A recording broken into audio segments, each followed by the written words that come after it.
तो आज मैं आपको एक अनोखी रहस्यमय कहानी सुनाऊंगा। अगर आप चैनल पर नए हैं तो अभी सब्सक्राइब कर ले तथा कहानी पूरा देखें। अंत में एक अनोखा रहस्य छुपा है। धन्यवाद। तो सुनिए। एक बार की बात है, पृथ्वी पर एक महान योद्धा रहते थे जिनका नाम अजय था। अजय ने अपनी पूरी शक्ति महादेव के चरणों में समर्पित कर दी थी। उनका एकमात्र लक्ष्य था शिव सेवा। अजय ने शिव की भक्ति में कई दुर्गम युद्ध लड़े थे, असहायों की रक्षा की थी और घोर तपस्या की थी। उनका समर्पण इतना सच्चा था कि देव और दानव सभी उनका सम्मान करते थे। अजय को विश्वास था कि वो महादेव को सबसे अधिक प्रिय है, क्योंकि उसने अपना सर्वस्व, शारीरिक शक्ति, संपत्ति और यहाँ तक कि अपनी इच्छाएं शिव के लिए त्याग दी थी। एक दिन अजय ने संकल्प लिया कि वह कैलाश जाकर महादेव की प्रत्यक्ष सेवा करेगा। जब वह कैलाश पहुंचा तो उसने देखा कि शिव अपने आसन पर विराजमान है और उनके चारों ओर अनेक भक्त गण और देवता सेवा में लीन हैं। अजय ने आगे बढ़कर नमन किया और गर्व से कहा, हे प्रभु, मैंने अपना बल, अपनी संपत्ति और अपनी प्रसिद्धि सब कुछ आपके चरणों में समर्पित कर दिया है। अब मैं आपकी प्रत्यक्ष सेवा में अपना अंतिम त्याग यानी अपना ये शरीर भी अर्पित करना चाहता हूँ। महादेव ने अजय को देखा और मंद मंद मुस्कुराए। उन्होंने कहा, हे वीर, मैं तुम्हारे त्याग और समर्पण से भली भांति परिचित हूँ, लेकिन तुम जिस अंतिम त्याग की बात कर रहे हो उसे समझने के लिए तुम्हें एक परीक्षा देनी होगी। शिव ने अपने हाथों से एक अत्यंत छोटा चमकहीन पत्थर अजय की हथेली पर रखा। ये पत्थर इतना साधारण था कि कोई इसका मूल्य नहीं आंक सकता था। शिव ने कहा, ये पत्थर सृष्टि के सार्वभौमिक सत्य का प्रतीक है। मैं तुम्हें ये पत्थर देता हूँ यदि तुम इसे अपने अहंकार के सबसे गहरे कोने में छिपा सकते हो और यह सुनिश्चित छोटी ईता कर सको कि तुम्हारे मन में एक भी पल के लिए यह विचार न आए कि ये पत्थर मुझे शिव ने दिया है या मैंने शिव के लिए यह पत्थर छिपाया है, तो तुम्हारा अंतिम त्याग सफल होगा। अजय चौंक गया। उसने सोचा था कि शिव उससे कोई भीषण युद्ध लड़ने या अग्नि परीक्षा देने को कहेंगे। ये तो एक साधारण सा कार्य था। अजय ने आत्मविश्वास से कहा, प्रभु, ये तो बहुत आसान है। मैं इसे अपने गहरे ध्यान में छिपा दूंगा और पूरी तरह से भूल जाऊंगा। अजय ने वह पत्थर लिया और घोर तपस्या में बैठ गया। उसने पत्थर को अपनी चेतना के सबसे गहरे कोने में छिपाने का प्रयास किया। पहला दिन बीता। अजय ने सोचा, मैं कितनी कुशलता से इस पत्थर को छिपा रहा हूँ ताकि मुझे याद भी न रहे कि यह मेरे पास है। यह विचार योग्यता के अहंकार का था। दूसरा दिन बीता। अजय ने सोचा, शिव ने मुझे एक इतना साधारण कार्य दिया जबकि मैंने इतने महान कार्य किए थे, पर कोई बात नहीं, मैं इसे भी पूरा करूँ। यह विचार कार्य की तुच्छता के अहंकार का था। तीसरा दिन बीता। अजय को लगा कि वह सफल हो गया है। उसने खुशी से सोचा, मैं जीत गया, मैंने पूरी तरह से इस पत्थर को भुला दिया। यह विचार विजय के अहंकार का था। जैसे ही यह विजय का विचार उसके मन में आया, पत्थर उसकी हथेली से फिसलकर सीधे शिव के चरणों में गिर गया। अजय निराशा में चिल्ला उठा और शिव के चरणों में गिर गया, हे प्रभु, मैं विफल हो गया।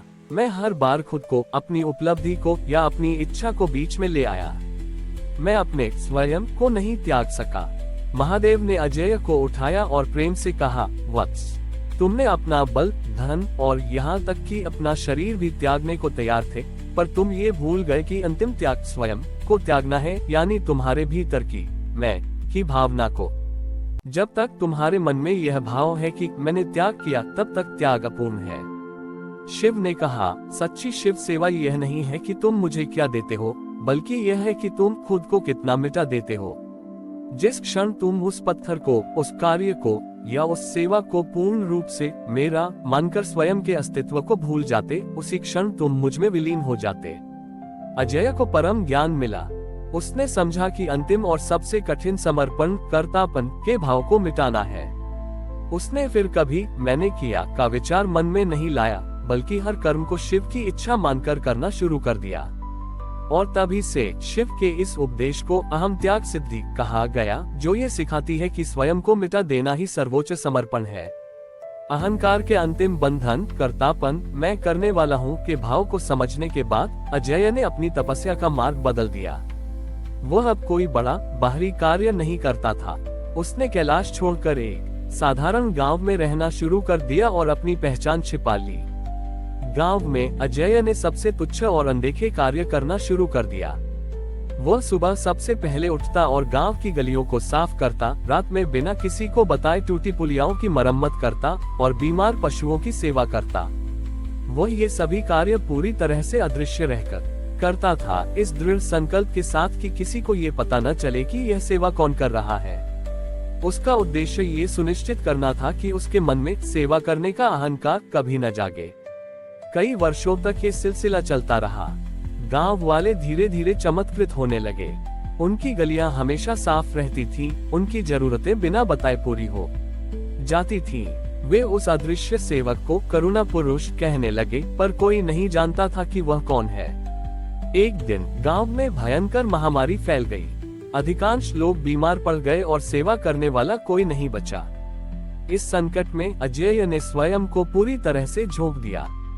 उसने बिना थके, बिना किसी प्रशंसा की इच्छा के हर रोगी की सेवा की। महामारी के चरम पर गांव के लोगों को लगा कि अब वे बच नहीं पाएंगे। निराशा और भय ने उन्हें घेर लिया। उसी क्षण गांव में एक बुजुर्ग वैद्य प्रकट हुआ। ये वैद्य इतना दुर्बल था कि वह ठीक से चल भी नहीं पा रहा था, पर उसके चेहरे पर अलौकिक शांति थी। वैद्य ने तुरंत दवाइयां बनाना शुरू किया। अजय ने वैद्य को देखा और तुरंत उनकी मदद करने के लिए आगे बढ़ा। अजय ने वैद्य के निर्देशों का पालन करना शुरू कर दिया, बिना ये पूछे कि वह कौन है या उनकी दवा कितनी कारगर होगी। वह बस वैद्य द्वारा दिए गए निर्देशों को अपनी अंतिम आज्ञा मानकर पूरी विनम्रता से पूरा करता रहा। एक रात जब अजय बहुत थका हुआ था, वह वैद्य के पास विश्राम करने के लिए बैठा। अजय ने वैद्य से पूछा, हे महात्मा, आपकी सेवा करने में मुझे परम शांति मिल रही है, पर मैं ये जानना चाहता हूँ कि यह असाधारण औषधि कहाँ से आई, और आप जो इतने वृद्ध हैं, इतनी शक्ति कैसे पाते हैं। वैद्य ने मुस्कुराते हुए अजय की ओर देखा और कहा, वत्स, औषधि मैंने नहीं बनाई है, ये तुम्हारी करुणा से बनी है, और मेरी शक्ति तो तुम्हारे भीतर की शून्य चेतना से आ रही है। वैद्य ने फिर धीरे से अजय की ओर अपना हाथ बढ़ाया। जैसे ही वैद्य का हाथ अजय को छुआ, वो दुर्बल वैद्य त्रिभुवन सुंदर शिव के रूप में प्रकट हो गए, जिन्होंने ये सारा संकट केवल अजय की अहम त्याग सिद्धि को अंतिम रूप से जांचने के लिए रचा था। शिव ने कहा, अजय, तुमने अपनी शक्ति को त्याग दिया, अपनी प्रसिद्धि को त्याग दिया, और यहाँ तक कि अपने शरीर को भी त्यागने को तैयार थे, परंतु सच्ची सिद्धि तब मिली जब तुमने अपने कर्तापन को त्यागा। इस महामारी में तुमने बिना ये जाने कि मैं वैद्य हूँ या नहीं, बिना ये पूछे कि औषधि कारगर होगी या नहीं, केवल सेवा की आज्ञा को अंतिम सत्य मानकर कर्म किया। जब तुमने मुझे वैद्य मानकर विनम्रता से मेरे निर्देशों का पालन किया, उसी क्षण तुम्हारा अंतिम मैं भी मिट गया। तुमने अपना स्व मेरे कर्म के साथ मिला दिया। महादेव ने अजय को गले लगाया। अजय को अब मोक्ष की प्राप्ति हुई, क्योंकि उसने ये जान लिया था कि सर्वोच्च सेवा स्वयं को पूरी तरह मिटाकर मात्र एक उपकरण बनकर सृष्टि के कार्य को पूरा करने में है। और उस गांव में महामारी समाप्त हुई और लोगों ने करुणा पुरुष को नहीं, बल्कि करुणा के उस निस्वार्थ भाव को जना शुरू कर दिया, जो अब हर व्यक्ति के भीतर जागृत हो चुका था। हमारी और भी आध्यात्मिक एवं अनोखी कहानियां देखने के लिए हमारे चैनल पर जाएं तथा धार्मिक एवं पौराणिक अनोखी कहानियां हमारे चैनल पर है।